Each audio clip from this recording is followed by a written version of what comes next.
นอนอยู่หานเลยคือบ่ได้มือเฮือนเป็นหยังไอพ่อเจ้าหายบ่บ่ได้หายเป็นหยังเจ้าคือบ่อยากมือนอนอยู่เฮือนเจ้าตายอ่ะแล้วนักเรียน คอยเห็นเจ้าไปนอนอยู่ห้านบ้านนาเวลาเจ้ากลับตอนเช้าเจ้าก็ไปเลี้ยงงัวอีกไอพ่อไอแม่เจ้าถามบอกว่าเจ้าไปนอนกับผู้บ่าวบ่เขาบ่ถามเลยนั่นกับสาวลาวก็เห็นหนุ่มจากพังไทยมาเยี่ยมมายามเพิ่นก็อยู่ชุนชดแจ้งพี่น้องเอ้ยเป็นตาม่วนเด้สาวลาวคืนนี้บ่คุยพี่น้องนี่มีหยังก็กินน้ำกันเนาะมาเมื่อนั้นก็ได้กินไก่เฮือนเจ้าฮับตอนโอ้ยยอมหับเลยพี่น้องเวลากลางคืนนี่หมู่บ้านน้องนี่ไปเล่นโทรศัพท์อยู่ไส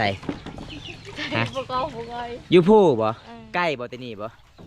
โอ้ยไก่ ใกล้อยู่เนาะหมู่บ้านเจ้าบ่มีสัญญาณบ่น้องแต่อายมาเยี่ยมมายามกับหนุ่มไทยมื้อนี้ก็ยังสวยคือเก่าเนาะคันถามมีผู้บ่าวอยากพังไทยอยากมาเยี่ยมมายามให้เพิ่นมาเยี่ยมยามได้เนาะเพราะว่าเฮือนศาลบ้านซองเฮาประมาณซั่นมีเนาะน้องจะได้ไอ้กลับกันเด้อน้องเด้อบ๊ายบายบ้านสวนเด้อ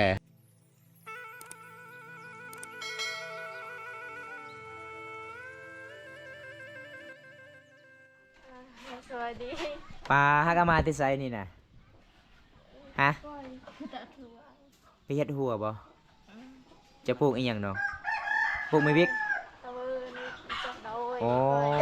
เฮ็ดหัวไห้เนาะอ้อมไห้เนาะโอ้พี่น้องไปจักคนน้อง มันจะเห็นพวกให้ 3 คนบ่ไอพ่อไอแม่แล้วก็น้องเจ้าได้สาวโกมบ่ได้ไปบ่มื้อนี้บ่ได้ไปอ๋อเป็นจังไดผู้บ่าวไทยที่มาหาเจ้ามื้อนั้นเป็นจังไดสเปคเจ้าเป็นจังไดถึกใจบ่ ถึกใจ ถึกใจเป็นจังไดไอเพิ่นก็หล่ออยู่บ่ รอ หล่อเนาะไอเพิ่นก็ใจดีบ่ ใจดี ใจดีนี่พี่น้องเป็นจะได้ช่วงนี้ไอเพิ่นยังทักหาอยู่บ่เจ้าฮะ แล้วก็บอก ทักหาอยู่บ่อ๋อคันเวลาพอไอเพิ่นทักหานี่เราเว้าภาษาไทยบ่หรือว่าเราเว้าภาษาลาว สลา ภาษาลาวอ๋อเมื่อใดอีกผู้บ่าวแต่พังไทยสิมายิ้มยามเจ้า เราหนัก ยังบ่ฮู้แล้วเราบ่ซักของให้บ่ซอยเจอยังบ่ทันได้แล้วบ่อ๋อ บัดฟังเขาเว้านะเข้าใจเบิดแต่เว้าลาวบ่เป็นอันนี้นะเว้าลาวเป็นแต่บ่อยากเว้า เว้าได้เนาะลาวเนาะแต่ เฮ้ยเราได้ แต่เว้ายันผิดเนาะก็เลยเว้าภาษาลาวเทิงพี่น้องเดี๋ยวผมตาก็สิแปลให้เลยครับเพราะว่าภาษาน้องก็เป็นภาษามังกรเด้อันนี้จะเป็นสาวเจอเป็นยังไงสาวเจอมามื้อนี้ฐานะยังโสดคือเก่าบ่โสดจักเปอร์เซ็นต์มื้อนี้น่ะ 100%คือกัน 100%คือเก่า อันนี้ก็ลอยเด้อ โอ้พี่น้อง อันนี้ก็ลอยคือ สิเอาบ่ผู้บ่าวที่คอยไปฝากเจ้าพุ่นล่ะ ลอยคือกันเด้อมื้อนี้เด้อ เอาบ่เอาได้เนาะ โอ้ยบ่อยากมื้อนะ ขะดองเจ้าเท่าใด เออ เท่าใดขะดองเจ้าอะฮะ 2,000เนาะ สิเอาเท่าใด ได้เลยมื้อนี้ ปาทุกคน อันนี้ก็จะเป็นสาวเจอเลยครับ เพราะว่าสาวเจอก็เป็นคนดูมันขยันหลายเซเวกเอพอไอเมเห็นบ่อันนี้เพิ่นฮักกะมาติเฮ็ดหัวแบบเขาเจ้าก็สิอ้อมหัวอยู่ให้เวลาจะปลูกข้าวต้องอ้อมเนาะคันบ่อ้อมหัวแสดงว่าสัตว์ป่าเขากินเบิดเนาะ ก็เลยอ้อมหัวไว้พี่น้อง นี่สาวลาวคนสวยประจำหมู่บ้าน อันนี้คณะเพิ่นก็ฮักกะมาแต่ป่าเด้เห็นยังสวยเลยครับ มามื้อนี้ทรงผมเปลี่ยนใหม่เลย พลังตรง พลังว่ะสาวพลังว่ะ จะยอมซีเอาบ่ฮะทรงผมเจ้าหันจะยอมซีบ่อันนี้มื้อนี้ข่อยมีผู้บ่าวมาฝากจะเด้อเพราะว่าผู้บ่าวก็ยอมซีคือกันในผมกับผมสีทองคือกันเด้สิเอาได้บ่เป็นคู่กันเลย สีดำสีฟ้า เอาได้เนาะ ใส่หมวก ข่อยสิฝากอยู่นี่เด้อ เพราะว่าเบาโก้ยก็อยากเห็นเจ้าแห้งได้เบาโก้ยก็เห็นแต่ในคลิปบอมตาพาหนุ่มไทยไปเยี่ยมไปยามเจ้ามื้อนั้นเพราะว่าไอ้พ่อไอ้แม่เจ้าก็ใจดีเนาะจับไก่อีกพี่น้องเอ้ยตัวหนึงรับตอนโอ้ยพี่น้องเอ้ยยอมรับเลย สำหรับคนมามื้อนี้ก็สิได้กินไก่บ่จ๊ะ ถามไอ้พ่อเจ้าก่อนเนาะ อันนั้นน่ะคนไทยอันนี้น่ะลูกเคยเด้ สิเอาได้บ่เบาโก้ยวะฮะ เอาได้ เอาได้เป็นว่าเป็น คิด ว่า ก่อนนี่เร็ว เป็นจะได้เบาโกยรอจักเปอร์เซ็นต์เบาโกยนะ รอเขา ร้อยว่ะร้อยเลยว่ะร้อยเลยพี่น้อง เป็นจะได้เบาโกยเจ้าคู่อยู่ ทางล่างบอมไตอีกฮะ ข่อยยังบ่ได้ นี่มาอยู่จุดนี้เลยข่อยสิมาพากเจ้าอยู่นี่หั่นน่ะแล้วข่อยสิเมื่อปะ เดี๋ยว FC ก็ว่าข่อยจีบสาวไปเรื่อย จีบผู้สาวข่อยมาเบิ่งผู้สาวบอก เออมาเบิ่งผู้สาวบ่ แบบผู้สาวในเขตนี่เขาดูมันยันเพียรเด้ แม่นยอมรับเด้สาวลาวเขตนี้หลายๆคนขยันหลายพี่น้อง ข่อยไปอยู่ไกลผู้สาวโอ้ยผู้นั้นก็จีบผู้นี้ก็จีบ บ่ หลายคน สาวเจอ แท้ ฮะ น้องเจ้าน้องโกมมีแฟนแล้วบ่ ยัง ยังบ่มีโอ้แสดงว่าเจ้าก็ยังนอนอยู่เฮือนนี่บ่สาวโกมไปนอนอยู่เฮือนไผ เอาก้อนเบะเฮียนดงเฮียนเด้เอาไปยันดง อ๋อไปนอนอยู่เฮือนหน้าบ้าวอ๋อเป็นหยังเจ้าคือนอนผู้เดียวอยู่ในเฮือนคือบ่ไปนอนอยู่เฮือนหมู่ เป็นดงใน เป็นดงเลย ออ อีพลอยแม่ให้บ่เจ้าบ่ก็คือน้องเจ้านี่อีพลอยแม่ให้ไปนอน เดี๋ยว เอาเพิ่นที่มา อันนี้บ่บาสัญญาทายนะ อ่า โอ้คิดฮอดอยู่บ่บาสัญญานะ คิดฮอดบ่สัญญา ชื่อเพิ่นอยู่บ่ หนังว่าสิ บ่ชื่อบ่ โอ้คนบ่หล่อเขาก็บ่ชื่อได้บาสัญญาเอ้ย แล้วเลยอาจารย์สัญญาทินเมืองซนเลยอันนี้ก็จะเป็นสาวที่เฮาไปถ่ายมื้อนั้นเดือนจันทร์แล้วก็เบ้าน้อมก็เคยมาหาเจ้าเนาะเบ้าน้อมตอนเฮาซื้อปลาหั่นเด้เจ้าแกงปลาหั่นเด้ อ๋อ เห็นบ่แม่น คนหล่อๆก็หมู่ นี่พี่น้องสาวลาวสาวเจอนอนอยู่เฮือนตัวเองอีเมบ่ให้นอนยานเป็นลมผู้บ่าวบ่ บ่น้องแต่เจ้าเป็นผู้สาวมา แต่ว่า บ่มีไผเลยบ่จะเป็นแฟนบ่เป็นแฟนกับเจ้าบ่มีเลย แม่นบ่บ่มีเลย เห็นนะ อืมเจ้าสิเอาบ่ผู้บ่าวตอนนี้ข่อยสิมาพากเจ้า ได้ปะ สิเอาบ่เอาบ่ เออ เอาแท้บ่นี่ข่อยสิจัดให้คนนี้ละพี่น้องเอ้ยเป็นจังไดผ่านอยู่บ่หน้าตาฮะ พัน ผ่านเนาะรอบ่รอเลยเนาะ เบิ่งทรงแล้วน่าจะเมื่อยมาแต่ให้ แม่นเอาน้องหลังจากน้องมาแต่ให้แล้วน้องสิไปอาบน้ำบ่น้อง ไปอยู่วะไหน จังโมงน้องสิอาบน้ำ ประมาณ6 โมง 6 โมงอาบน้ำอยู่ไส เดือนตัว น้ำห้วยน้อยๆนี่บ่อ๋อเจ้าบริยานบ่ผู้บ่าวอยู่หันหลายได้เขาไปอาบได้บริยานเลย เพราะว่าเรือเด็ก มีแต่ผู้หญิงไปอาบมีแต่ผู้สาวบ่ ตอนแรกข่อยก็สิไปอาบอยู่พุ่นคือกันเลยเพราะว่าเพิ่นสินอนอยู่นี่ก็ อ๋อ เบิ่งแล้ว อันนี้คืออายะเนาะ อืม โอ้อายะเพิ่นหากันมาที่ไห้พี่น้องนี่บรรยากาศยังแรงบ่ได้ก็มาที่ไห้ที่สวนพี่น้องเอ้ยบ้านสวนอายะ บ้าน จูจะใช่บ่ยะ เออ เออเพิ่นว่าบ้านสวนก็คือสบายดีเด้อครับบ้านสวนสบายดีข่อยก็สิแปลให้เลยพี่น้องเพราะว่าเช้าเจอก็เวลาบ่มตาเว้าภาษาลาวนี่เช้าเจอก็พังออกอยู่แต่สิตอบคืนยันผิดพี่น้องคันเจ้ามาตัวจริงถามโลดเพิ่นก็สิตอบได้เด้เวลาคือเขาลมผู้สาวกันนี่ล่ะพี่น้อง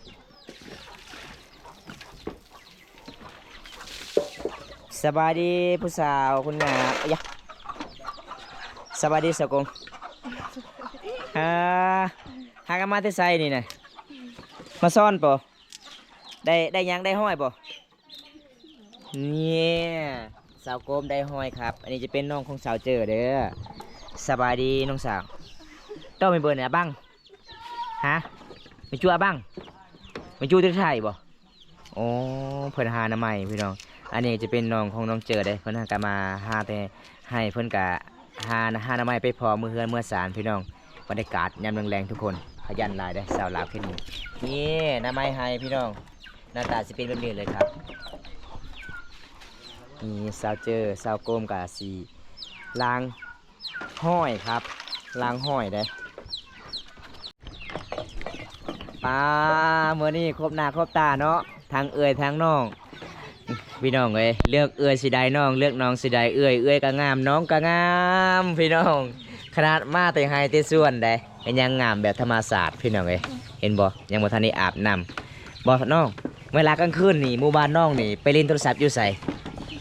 ฮะ บุกเอาบุกเอา อยู่ผู้บ่ เออ ใกล้บ่แต่นี่บ่ โอ้ยไก่ ใกล้อยู่เนาะ เออ หมู่บ้านเจ้าบ่มีสัญญาณบ่น้องบ่มีโอ้พี่น้องอืมตอนนี้น้องเจ้าเฮ็ดอีหยังสาวโกมเฮ็ดหยัง เดี๋ยวส่งลง ล้าง เออ ล้างกุ้ง เออ แล้วก็ล้างห้อยเสียดกินบ่ เออ อ๋อพี่น้องบรรยากาศยามแรงของบ่พี่น้อง แนมเบิ่งทางใดเขตหมู่บ้านน้องกะ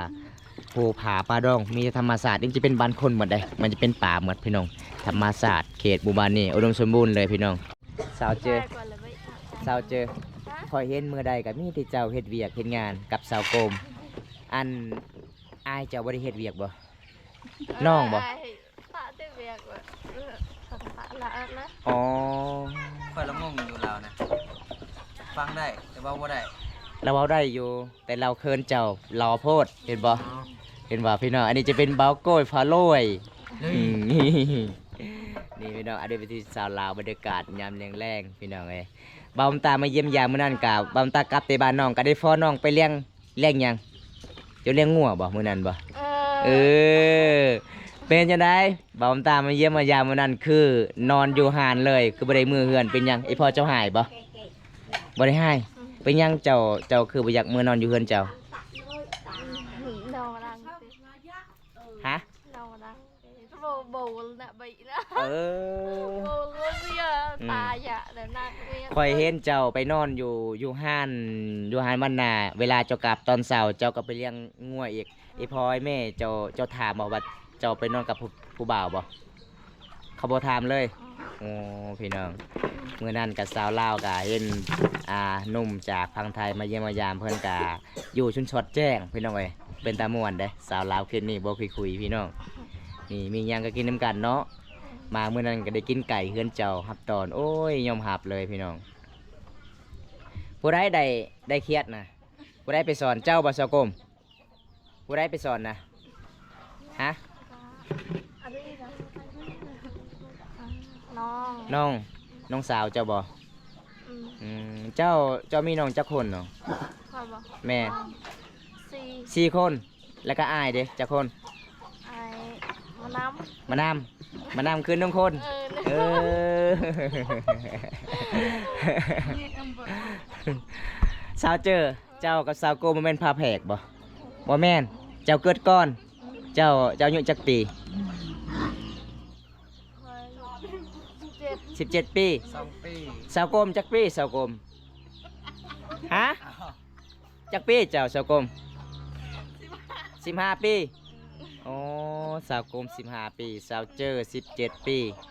อันนี้จะเป็นเอื้อยเด้แต่น้องใหญ่กว่าเอื้อย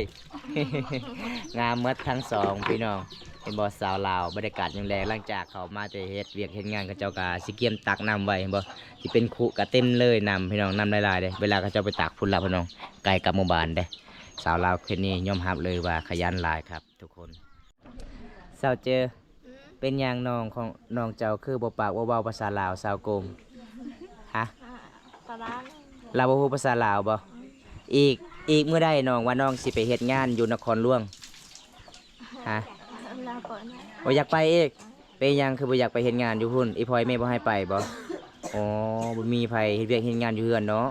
มื้อนั้นล่ะค่อยตกใจได้จะบอกค่อยว่าค่อยสิไปเฮ็ดงานเด้อเอาแล้วชาวเทิงก็ไปบ่ชาวเทิงบ่